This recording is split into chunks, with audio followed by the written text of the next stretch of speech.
വിശുദ്ധ ലൂക്കോസ് എഴുതിയ സുവിശേഷം 22-ാം അധ്യായം 14 മുതൽ 30 വരെയുള്ള തിരുവചനങ്ങൾ.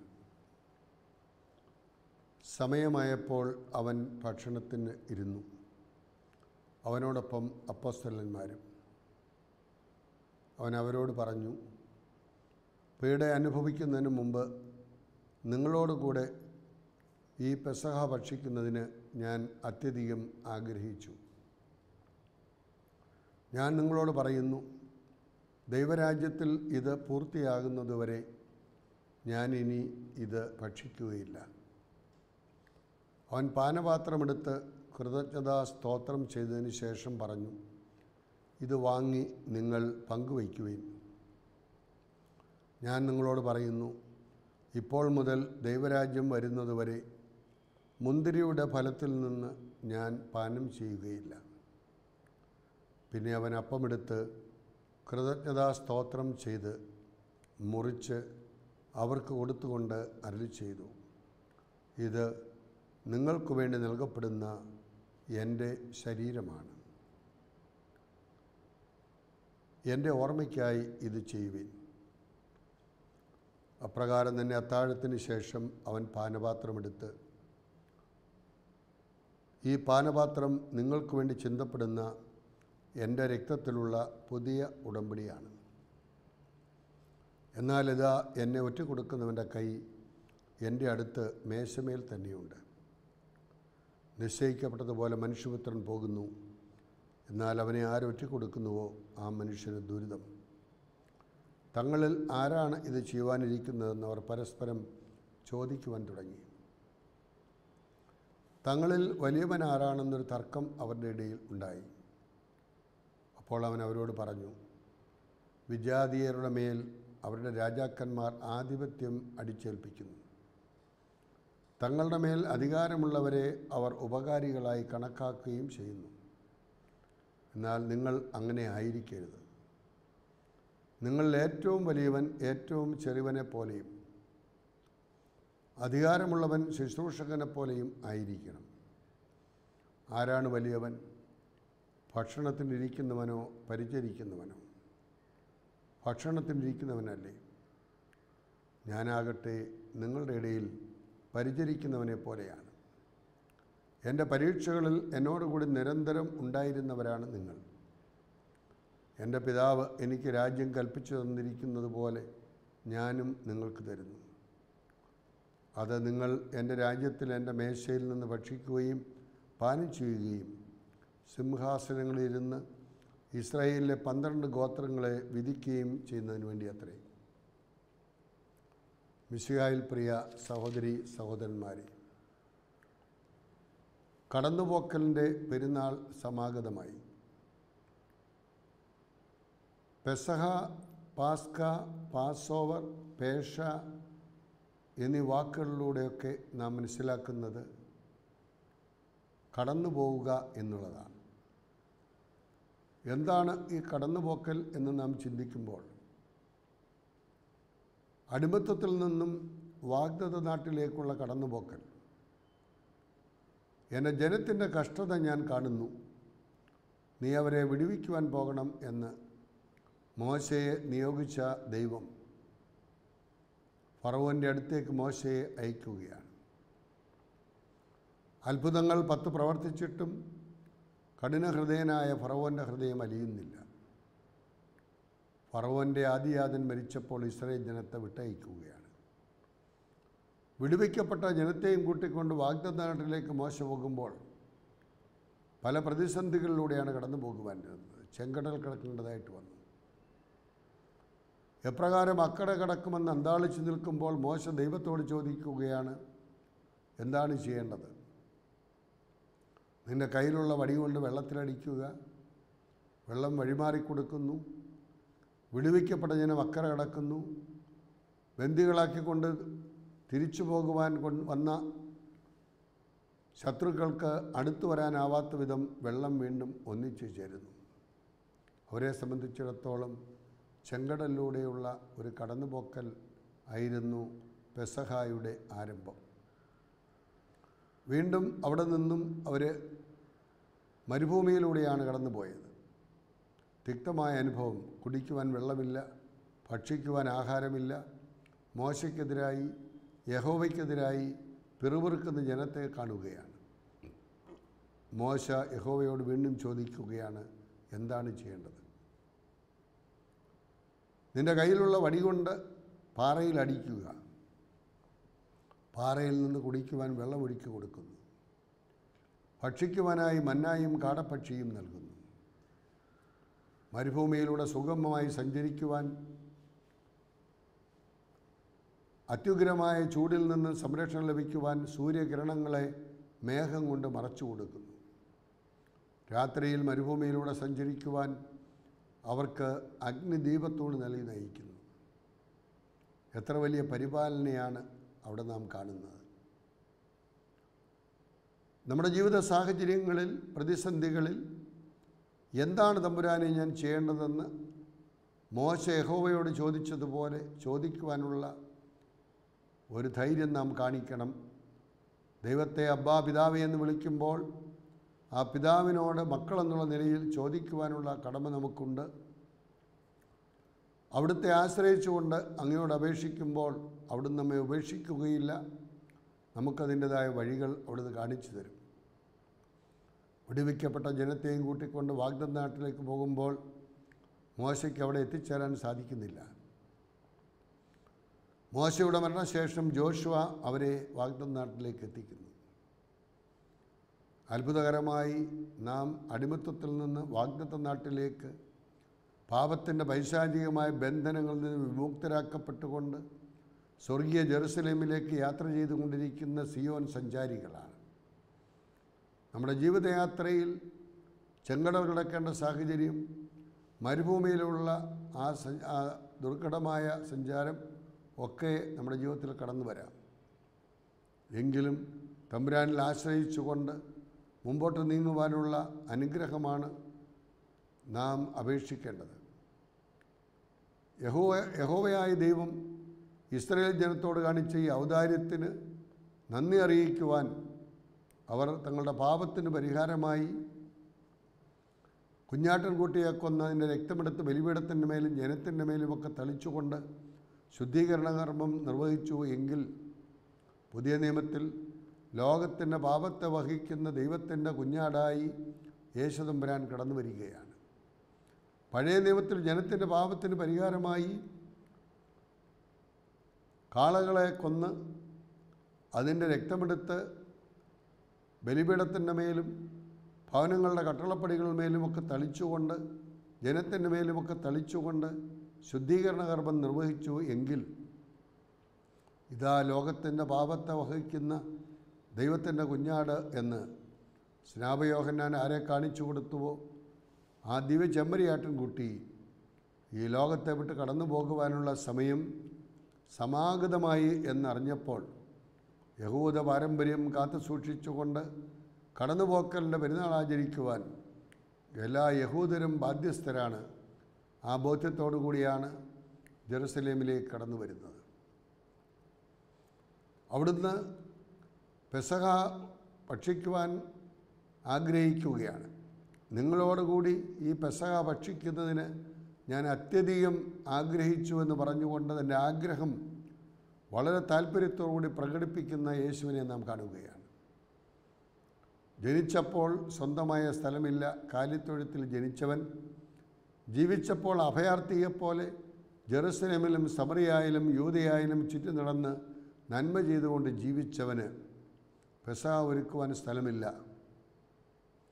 ശിഷ്യന്മാരോട് പറയുകയാണ്, നിങ്ങൾ തെരുവിലേക്ക് പോകുമ്പോൾ ഒരു മനുഷ്യൻ ഒരു കുടം വെള്ളം ചുമന്നു കൊണ്ടുവരും. സാധാരണ സ്ത്രീകളാണ് അവിടേക്ക് വെള്ളം ചുമന്നു കൊണ്ടുവരുന്നത്. വ്യത്യസ്തമായിട്ട് അവർക്ക് മനസ്സിലാക്കത്തക്ക രീതിയിൽ യേശു തമ്പുരാൻ പറയുകയാണ്, ഒരു മനുഷ്യൻ ഒരു കുടം വെള്ളം ചുമന്നു കൊണ്ടുവരും.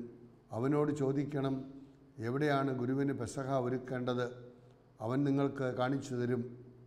അങ്ങനെ ശിഷ്യന്മാർ പെസഹ ഒരുക്കുവാനായി കടന്നു ചെന്നപ്പോൾ യേശു തമ്പുരാൻ അരുളി ചെയ്തതുപോലെ ഒരു കുടം വെള്ളം ചുമന്നുകൊണ്ടൊരു മനുഷ്യൻ വരുന്നു.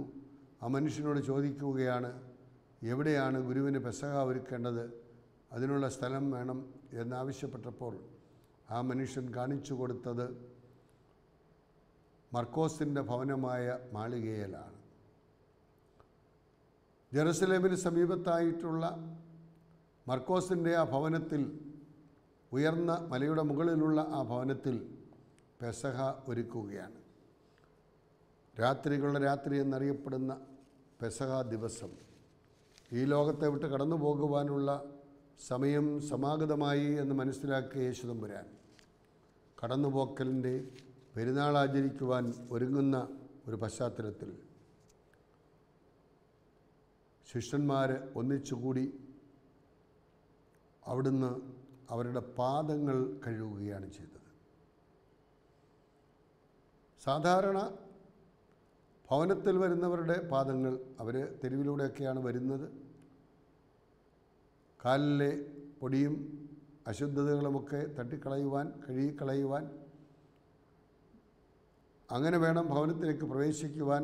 അതാണ് അവരുടെ രീതി. ഇവിടെ സാധാരണ കാണുന്നത് വരുന്നവരുടെ പാദങ്ങൾ കഴുകുന്നത് അവിടുത്തെ അടിമകളാണ്. എന്നാൽ ഉടമയായ യേശുവിനെ പോലെ ശിഷ്യന്മാരുടെ പാദങ്ങൾ കഴുകുകയാണ്. ശിഷ്യന്മാർ ഗുരുവിൻ്റെ പാദം കഴുകുവാൻ ഒരുപക്ഷെ താല്പര്യം കാണിച്ചേക്കാം. എന്നാൽ ഇവിടെ ഗുരു ശിഷ്യന്മാരുടെ പാദങ്ങൾ കഴുകുകയാണ്. അരയിൽ തുവാല ചുറ്റി താലത്തിൽ വെള്ളമെടുത്ത് ശിഷ്യന്മാരുടെ പാദങ്ങൾ കഴുകുന്ന യേശു തമ്പുരാൻ, പുറജാതികളുടെ നേതാക്കന്മാർ അവരുടെ മേൽ കർത്തൃത്വം നടത്തുന്നു, അവരെ അധികാരികളെന്ന് വിളിക്കുന്നു. എന്നാൽ നിങ്ങളുടെ ഇടയിൽ അങ്ങനെ ആകരുത്. നിങ്ങളിൽ ഒന്നാമനാകുവാൻ ആഗ്രഹിക്കുന്നവൻ എല്ലാവരുടെയും ദാസനും ശുശ്രൂഷകനുമായിരിക്കണം. ശുശ്രൂഷിക്കപ്പെടുവാനല്ല, ശുശ്രൂഷിക്കുവാനും അനേകരുടെ ജീവൻ നേടിയെടുക്കുവാൻ വേണ്ടി സ്വന്തം ജീവൻ ഭോജനദ്രവ്യമായി നൽകുവാനുമാണ് ഞാൻ വന്നത് അവർക്ക് ജീവനുണ്ടാകുവാനും അത് സമൃദ്ധമായി ഉണ്ടാകുവാനുമാണെന്ന് അരുളി ചെയ്തവൻ പെസഹ താഴത്തിൽ വിനയത്തിൻ്റെ ശുശ്രൂഷയുടെ മാതൃക കാണിച്ചിരിക്കുകയാണ്. The loving service is the clarion call of Christianity. സ്നേഹത്തോടുള്ള ശുശ്രൂഷയാണ് ക്രൈസ്തവ സമൂഹത്തിൻ്റെ മുഖമുദ്ര. To serve with love mother തെരേസയുടെ ശൈലിയായിരുന്നു സ്നേഹത്തോടുള്ള ശുശ്രൂഷ നിർവഹിക്കുക.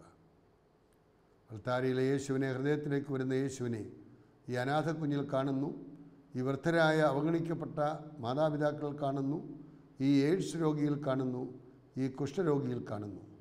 അവർക്ക് ചെയ്യുന്ന ശുശ്രൂഷയാണ് ഏറ്റവും വലിയ ഈശ്വര ആരാധന എന്ന മനോഭാവത്തിൽ ദിവ്യകാരുണ്യ ആരാധകയായ മദർ തെരേസ അൾത്താരയിൽ ആരാധന പോലെ തന്നെ മറ്റുള്ളവരുടെ ആവശ്യങ്ങളറിഞ്ഞ് ഔദാര്യത്തോടെ സ്നേഹത്തോടെ ശുശ്രൂഷ നിർവഹിച്ചപ്പോൾ അത് ഏറ്റവും വലിയൊരു മാതൃകയായി ലോകം കാണുകയാണ്. ഈ സ്നേഹത്തോടുള്ള ശുശ്രൂഷ തുടർന്നു കൊണ്ടുപോകുവാൻ, എല്ലാവരുടെയും പാദങ്ങൾ കഴുകുവാൻ, പത്രോസിൻ്റെയും യൂദാസിൻ്റെയും യോഹന്നാൻ്റെയും ആരെയും അവഗണിക്കാതെ എല്ലാവരെയും പാദങ്ങൾ കഴുകി പരിഗണിക്കുന്ന തമ്പുരാനെ നാം കാണുമ്പോൾ വ്യക്തമായിട്ടറിയാമായിരുന്നു തള്ളിപ്പറയുവാൻ പോകുന്നവൻ ആരാണ്, ഒറ്റിക്കൊടുക്കുവാൻ പോകുന്നവൻ ആരാണ്, തീവ്രവാദ സ്വഭാവമുള്ളവരാരാണ് എന്നെല്ലാം അവിടുത്തേക്ക് അറിയാമായിരുന്നിട്ടും അവിടുന്ന് അവരുടെ എല്ലാം പാദങ്ങൾ കഴുകിക്കൊണ്ട് സ്നേഹത്തോടുള്ള ശുശ്രൂഷ നിർവഹിച്ചു. പ്രിയ സഹോദരങ്ങളെ, സ്നേഹത്തോടുള്ള ശുശ്രൂഷയുടെ സ്ഥാപനമാണ് പെസഹ പെരുന്നാൾ എന്ന് പറയുന്നത്. അവരുടെ പാദങ്ങൾ കഴുകിയ ശേഷം അവിടുന്ന് അപ്പമെടുത്ത് ആശീർവദിച്ച് മുറിച്ച് അവർക്ക് കൊടുത്തു. വിശുദ്ധ കുർബാനയുടെ 4 പ്രത്യേകതകളാണ്.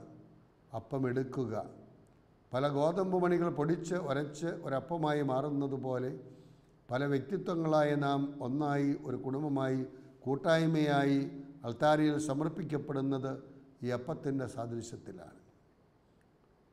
അപ്പമെടുത്ത് ആശീർവദിച്ച് മുറിച്ച് അവർക്ക് കൊടുത്തുകൊണ്ട് അരുളി ചെയ്തു. പങ്കുവയ്ക്കലിൻ്റെ പ്രത്യയശാസ്ത്രം അവരെ പഠിപ്പിച്ചുകൊണ്ട് തമ്പുരാൻ ദാനമായിട്ടുള്ളത് ദാനമായി നൽകുക എന്ന ആ ദൗത്യം അവരെ ഓർമ്മിപ്പിച്ചുകൊണ്ട് അവിടുന്ന് വിശുദ്ധ കുർബാന സ്ഥാപിക്കുകയാണ്. മുന്തിരിച്ചാറെടുത്ത് ആശീർവദിച്ച് അവർക്ക് നൽകിക്കൊണ്ട് അരുളി ചെയ്തു, ഇത് പുതിയ നിയമത്തിലെ എൻ്റെ രക്തമാണ്. പഴയ നിയമത്തിൽ കുഞ്ഞാട്ടിൻകുട്ടിയുടെ രക്തമെടുത്ത് ജനത്തിൻ്റെയും പാപത്തിന് പരിഹാരമായി കുഞ്ഞാട്ടിൻകുട്ടിയുടെ രക്തം ബലിപീഠത്തിൻ്റെ മേലും ജനത്തിൻ്റെ മേലും ഭവനങ്ങളുടെ കട്ടളപ്പടികളുടെ മേലും തളിച്ചുകൊണ്ട് കടന്നുപോക്കലിൻ്റെ പെരുന്നാൾ ആഘോഷിച്ചുവെങ്കിൽ, ഏതെങ്കിലും യഹൂദ ഭവനത്തിൽ ഈ കടന്നുപോക്കലിൻ്റെ പെരുന്നാൾ ആഘോഷിക്കാതെ ഇരുന്നാൽ, ഭവനത്തിൻ്റെ കട്ടളപ്പടികളിൽ കുഞ്ഞാട്ടിൻകുട്ടിയുടെ രക്തം കൊണ്ട് അഭിഷേകം ചെയ്യാതിരുന്നാൽ, ആ ഭവനങ്ങളിൽ സംഹാരദൂതൻ കടന്നു ചെന്ന് കുടുംബത്തിലെ ആദിജാതന്മാരെയൊക്കെ കൊന്നൊടുക്കിയ ഒരു പശ്ചാത്തലത്തിൽ ജനം അനുതപിച്ചുകൊണ്ട് കടന്നുപോക്കലിൻ്റെ പെരുന്നാൾ ആഘോഷിച്ചു. കുഞ്ഞാട്ടിൻകുട്ടിയുടെ രക്തമെടുത്ത് ഭവനത്തിൻ്റെ കട്ടളപ്പടികളിന്മേലൊക്കെ തളിച്ചുകൊണ്ട് അവർ പെരുന്നാൾ ആഘോഷിച്ചു എന്നുള്ള ബോധ്യം നിർവഹിച്ചതായ ഒരു സാഹചര്യത്തിൽ, അങ്ങനെ പെരുന്നാൾ ആഘോഷിച്ച കുടുംബങ്ങളിലൂടെ സംഹാരദൂതൻ കടന്നുപോയപ്പോൾ അവർക്ക് യാതൊരു ദോഷവും വരുത്താതെ, അവരുടെ ആരും മരിക്കാതെ സംഹാരദൂതൻ അവരെ വിട്ടകന്നപ്പോൾ അവർ പാടി പ്രാർത്ഥിച്ചു, സങ്കടങ്ങൾ സകലതും തീർന്നുപോയി, സംഹാരദൂതൻ എന്നെ കടന്നുപോയി എന്ന്. അങ്ങനെ ഒരു പെരുന്നാൾ അവർ ആഘോഷിക്കുകയാണ് അവിടെ. പിറ്റേ ദിവസം കാൽവരി മലയുടെ നെറുകയിൽ മരക്കുരിശിൽ കിടന്നുകൊണ്ട് മനുഷ്യ സമൂഹത്തിൻ്റെ പാപത്തിന് പരിഹാരമായി സ്വന്തം ശരീരം കീറി മുറിച്ചു കൊടുക്കുവാൻ പോകുന്ന, രക്തം പകർന്നു കൊടുക്കുവാൻ പോകുന്ന അനുഭവം കണ്ടുകൊണ്ടാണ് യേശു തമ്പുരാൻ പറഞ്ഞത്, ഇത് എൻ്റെ ശരീരമാണ്, ഇത് എൻ്റെ രക്തമാണ്. അവിടുത്തെ ശരീരരക്തങ്ങളായിട്ട് മാറുകയാണ് അപ്പവും വീഞ്ഞും.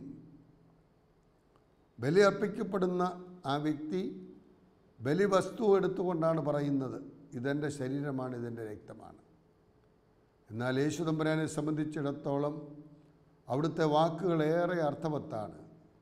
ഇത് എൻ്റെ ശരീരമാണ്, ഇത് എൻ്റെ രക്തമാണ് എന്ന് അവിടുന്ന് പറയുമ്പോൾ മറ്റൊരു ക്രിസ്തുവായി രൂപാന്തരപ്പെടുകയാണ് ആ അപ്പവും വീഞ്ഞും. ബലി അർപ്പിക്കുന്ന യേശു പറയുകയാണ്, ഇത് എൻ്റെ ശരീരമാണ്, ഇത് എൻ്റെ രക്തമാണ്. ബലി അർപ്പിക്കുന്നവൻ ബലിവസ്തുവായി മാറിക്കൊണ്ടാണ് ഈ ഉന്നതമായ സങ്കല്പം നമുക്ക് കാണിച്ചു തരുന്നത്. നമ്മുടെയൊക്കെ ജീവിതത്തിൽ ബലി അർപ്പിക്കുന്ന വ്യക്തികൾ ബലിവസ്തുവായി മാറുമ്പോൾ മാത്രമേ ഇത് എൻ്റെ ശരീരമാണ്, ഇത് എൻ്റെ രക്തമാണെന്ന് പറയുവാൻ കഴിയുകയുള്ളൂ.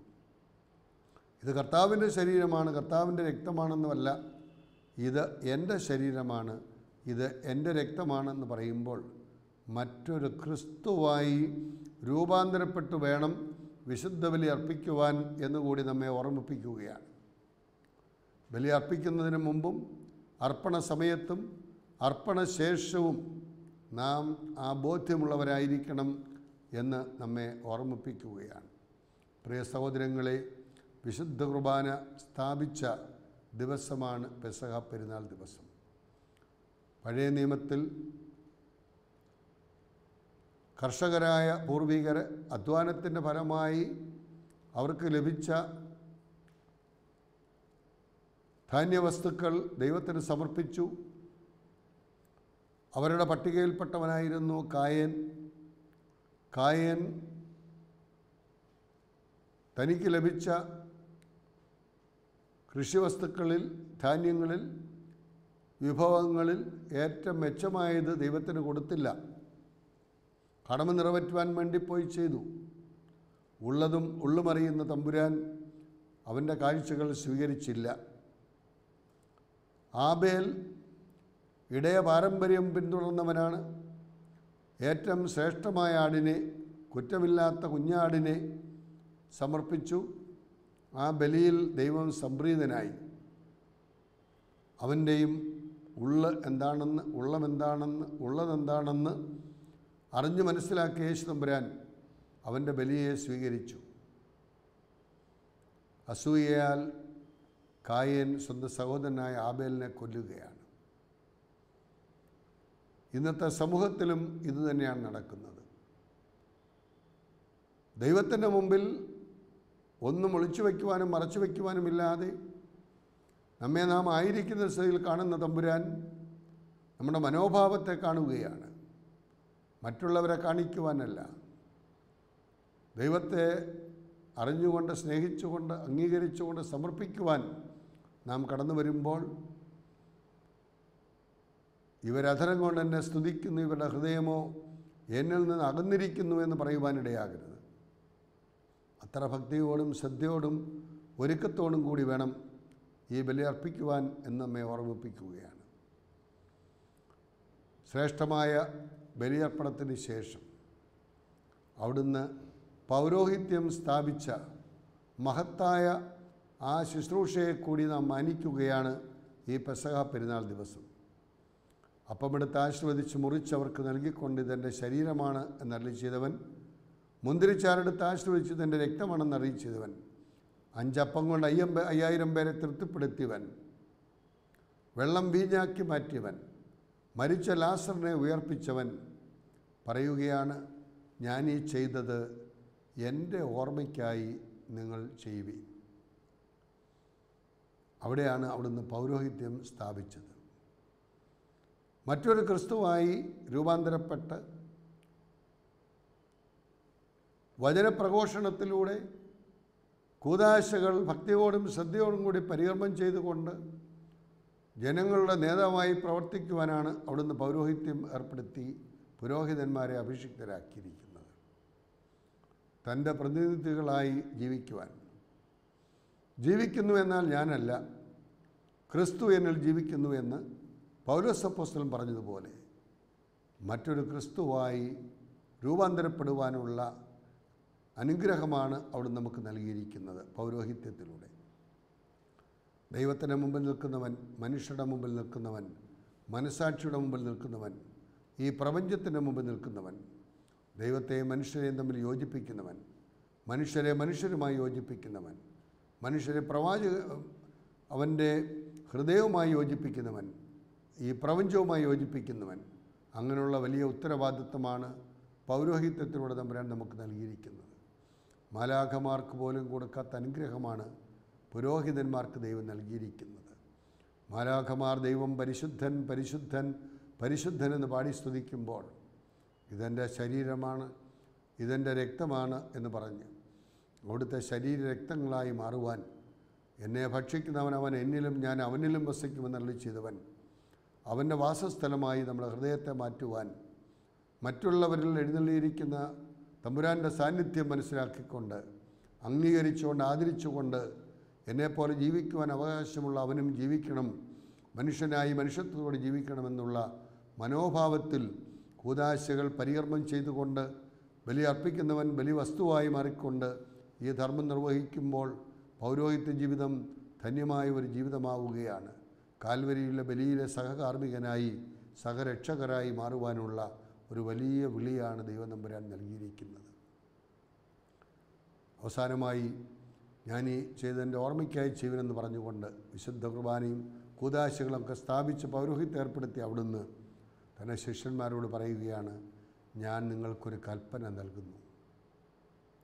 പഴയ നിയമത്തിൽ പല്ലിന് പല്ല് തല്ലിന് തല്ല് എന്നുള്ള നിയമങ്ങളായിരുന്നു ഹൃദയ കാഠിന്യം കൊണ്ട് നിലനിന്നിരുന്നെങ്കിൽ ഇവിടെ ഞാൻ നിങ്ങളെ സ്നേഹിച്ചതുപോലെ നിങ്ങൾ സ്നേഹിക്കുക.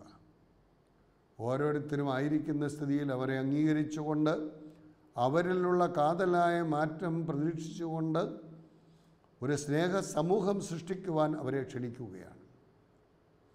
സ്നേഹത്തിൻ്റെ ബലി, ത്യാഗത്തിൻ്റെ ബലിവേദിയിലർപ്പിക്കുന്ന പുരോഹിതരായ മാതാപിതാക്കളെപ്പോലെ പുരോഹിതന്മാർ അവരെ പരമേൽപ്പിച്ചിരിക്കുന്ന ദൗത്യം ദൈവമക്കൾക്ക് സംലഭ്യമാക്കി കൊടുക്കുവാൻ, സ്നേഹത്തിൻ്റെ സന്ദേശം ലോകത്തിനെത്തിച്ചു കൊടുക്കുവാൻ അവിടുന്ന് ശത്രുക്കളെ സ്നേഹിച്ചു, ക്രൂശിൽ തറച്ചവർക്ക് വേണ്ടി നിരുപാധികമായി ക്ഷമിച്ചുകൊണ്ട് അവരെ സ്നേഹിച്ചു, പ്രാർത്ഥിച്ചു.